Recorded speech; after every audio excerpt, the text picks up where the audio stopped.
আমি এই পেশেন্টটিকে দেখে আপনাকে দেখছি, কিন্তু ওনারা স্যারের উপর চাপ দেন ওনাদের এক্ষুনি দেখে দিতে হবে, এবং স্যার তখন ওনাদের ঘটনার প্রতিবাদ জানান। স্যার বলেন যে আমি দেখে দিচ্ছি, আপনারা একটু ধৈর্য করুন, কিন্তু ওনারা বলেন যে আপনি এরকম আমাদেরকে তা আগে দেখে দিতে হবে, এবং স্যার সেটা নাম মানেননি বলে ওনারা অলরেডি পেশেন্টকে দেখছিলেন, এবং স্যার সেটা মানেননি বলে ওনারা স্যারের উপর স্যারকে জোর দেন। স্যারকে বলেন যে আপনার নাম কি, আপনার রেজিস্ট্রেশন নাম্বার বলুন, আপনাকে আমরা ট্রান্সফার করে দেবো, আপনি আমাদের চেনেন না, এরকম স্যারকে হুমকি দেন। এরকমও আমরা শুনেছি যে স্যারকে হুমকি দেওয়া হয়, এবং স্যার এই ঘটনার পর যথেষ্টভাবে স্যার দুঃখ পেয়েছেন।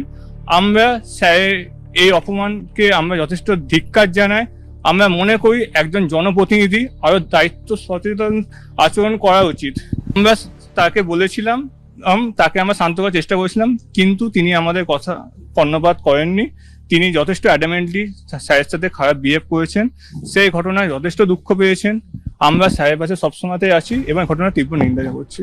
বিধায়ক কাঞ্চন মল্লিক এবং তার স্ত্রী দুজনে সম্ভবত দেখাতে আসেন, এবং সেই সময় এসে তারা এটাই চান যে সাথে সাথে যেন তাদেরকে দেখা হয়, এবং সেখানে তারা স্যারকে কিছু কথা বলেন যেটা বেশ খানিকটা কমান্ডিং ভাবেই ছিল। তারা সম্ভবত তিনজন এসেছিলেন।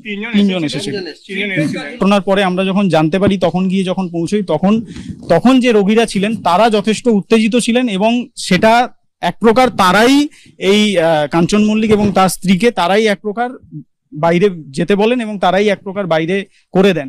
তারা এমন ভাবে তারাই আমাদেরকে জানিয়েছেন যে এরা এসে অত্যন্ত দুর্ব্যবহার এবং